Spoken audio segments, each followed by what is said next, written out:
Fala galera, sejam bem-vindos ao Pitaco Tricolor. Eu sou Bruno Oliveira. Hoje é dia 13 de junho de 2025, a famosa sexta-feira 13, né? Mas vamos falar muito de Fluminense aqui. Tem explicação sobre o porquê um possível reforço recusou o Fluminense. Tem ex-jogador de Xerém se declarando tricolor. Temos também novidades sobre fair play financeiro.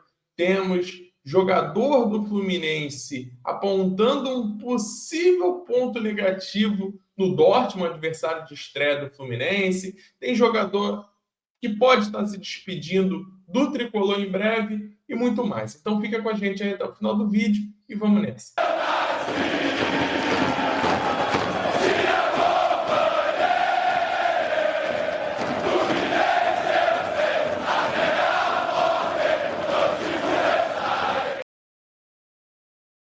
Voltamos em definitiva agora para mais um vídeo sobre o nosso querido tricolor. Então já peço para os amigos deixar aquele like maroto, se inscrever no canal e ativar as notificações, que vocês ajudam muita gente fazendo isso, beleza?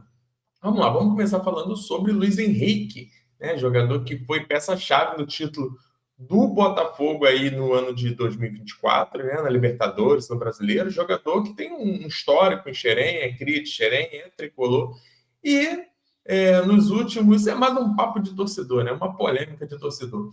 O Luiz Henrique, os botafoguenses vinham falando, não, que não era bem assim, que o Luiz Henrique não era tricolor, e o Luiz Henrique se declarou, né? Participou lá do podcast lá do Podpah, e ele se declara tricolor, fala que é tricolor por causa do pai dele, que é tricolor fanático, mas que tem um carinho pelo Botafogo, lógico, né? Foi ídolo lá, foi o principal jogador, então acho que está tudo certo, é normal isso, né? A gente tem que entender que todo mundo tem o seu clube, né? E o Luiz Henrique sempre se mostrou mesmo um tricolor, e e o carinho pelo Botafogo é normal também, porque quando o cara vai para um clube, o clube abraça o jogador. Então é normal o jogador pegar carinho, né, pelo clube que ele está defendendo. Mas o mais importante é um jogadoraço, né? Um jogadoraço. O Fluminense até poderia ter feito um esforço maior para ter trazido o Luiz Henrique antes dele ter ido para o Botafogo. Ah, Bruno, mas era muito caro, o Fluminense não tinha dinheiro. Eu venho mostrando dia após dia aqui que isso aí é uma narrativa que talvez não se aplique, né? Porque o Fluminense tem. O problema do Fluminense não é dinheiro, é saber gastar.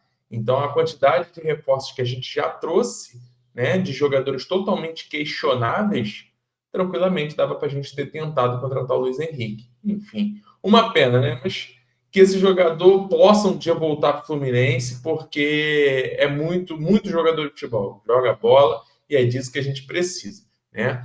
Vamos falar agora sobre Nico Lopes, né? Uma rápida aqui sobre Nico Lopes. O presidente do Nacional do Uruguai deu uma entrevista e explicou por que o Nico não foi para o Fluminense. Segundo palavras dele, o Fluminense e o Nacional já tinham fechado o acordo em US$ 900 mil pela aquisição do Nico Lopes para o Fluminense. Só que o jogador deu para trás. O jogador preferiu continuar no Nacional, né? Então, diria alguns tricolores aí que foi mais uma vez o destino ajudando o Fluminense. Vamos falar agora sobre fair play financeiro, dessa vez na Conmebol, né? O fair play financeiro que está sendo debatido, que está sendo trabalhado no futebol brasileiro, principalmente após a eleição do Samir Chau, de novo presidente da CBF, né? E vai ser meio que parece que vai ser uma bandeira da gestão dele, algo que ele vai buscar, e o futebol brasileiro já começou a debater sobre isso. Agora, quem entrou nessa dança também foi o Alejandro Domingues, né, presidente da Conmebol, que foi reeleito para mais 6 anos de mandato, vai até 2031, e ele se declarou a favor do fair play financeiro, inclusive falou sobre isso. Então, abre aspas aí para o Alejandro. Temos que cuidar muito bem da saúde do nosso futebol. De nada serve ou vai servir gerar dinheiro e investir com os clubes ficando cada vez mais endividados. Então, o próximo passo é inovar e implementar o fair play financeiro. É tempo que a história não mude. Não queremos clubes endividados. Isso realmente é algo que eu acho que a gente já passou do momento, né, da gente debater esse tipo de assunto, do futebol brasileiro se adequar a esse tipo de realidade, porque a gente está vendo aí cada vez mais clubes comprando jogadores, fazendo negociações absurdas por valores absurdos e não pagando os jogadores. não pagando os clubes, não pagando empresários e cada vez mais se endividando mais e mais. A gente vê aí, por exemplo, um Botafogo que foi campeão comprando o Almada como maior reforço lá, o reforço mais caro do clube, e não pagou o clube lá dos Estados Unidos. Então, assim é fácil fazer futebol, né? Então, até quando que a gente vai levar isso, né? A gente vê o Corinthians aí devendo dinheiro para o Cuiabá, a gente vê o Atlético Mineiro devendo dinheiro, a gente vê o Fluminense devendo dinheiro, né? O Fluminense deve até hoje o clube lá que ele comprou o Lelê. Então, isso está se tornando, infelizmente, algo normal no nosso futebol e realmente precisa chegar no momento da gente estancar, né, esse sangramento aí para poder fazer o futebol brasileiro ser justo e competitivo dentro das suas realidades, né?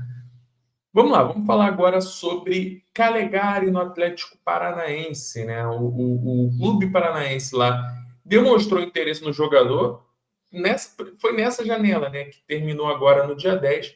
Era para o Calegari ter se acertado, mas acabou que a transação não aconteceu. O Fluminense Atlético Paranaense já tem um acordo e provavelmente esse jogador será negociado no início da janela que começa em julho, tá? No início do ano que vem, que seria a janela de inverno aqui do Brasil.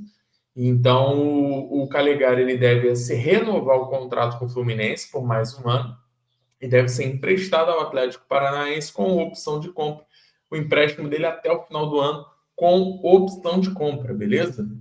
Vamos falar agora sobre Mundial, né? Vamos falar sobre Mundial e a gente vai falar sobre investimentos. Quais foram os clubes que mais investiram em contratação de jogadores nessa janela pré-mundial, que, como eu falei, terminou agora no dia 10? Você sabe em que colocação que o Fluminense está entre os 32 clubes?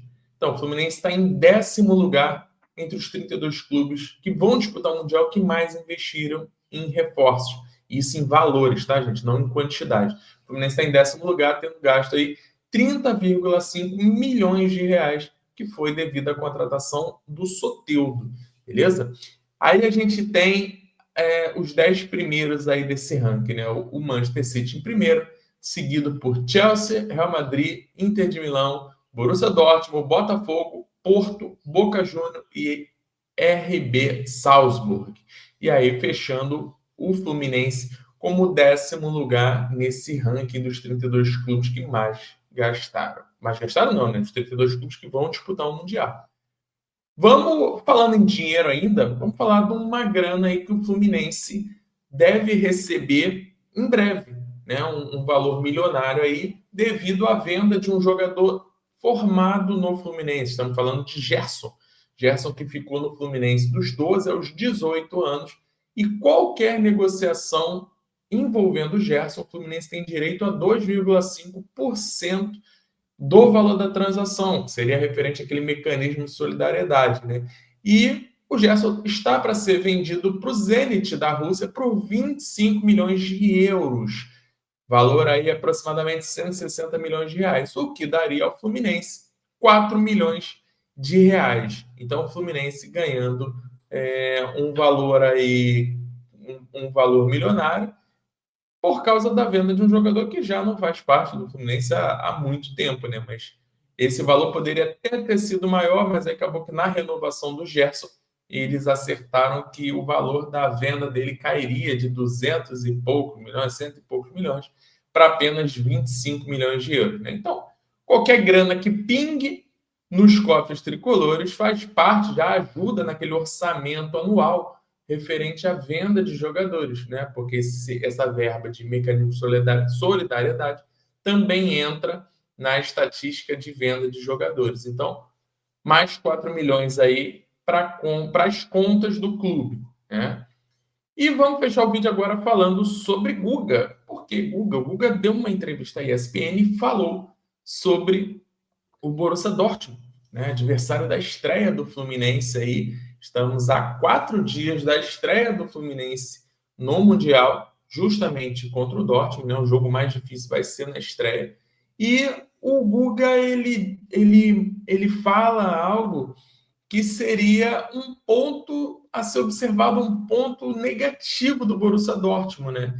Que ele fala que conversaram com o Thiago Silva e o Thiago Silva apontou que o calor pode ser um grande inimigo do Dortmund, porque os alemães não estão acostumados ao calor e eles podem ter sérios problemas com intensidade. Aí depois ele até prossegue lá na entrevista, fala que vai ser um jogo muito duro, que o Dortmund tem jogadores rápidos, habilidosos, que eles vão tentar conseguir um bom resultado ali na partida, mas isso realmente é uma verdade. Além do calor, né, eu acrescentaria aí o fato dos europeus estarem em final de temporada, né?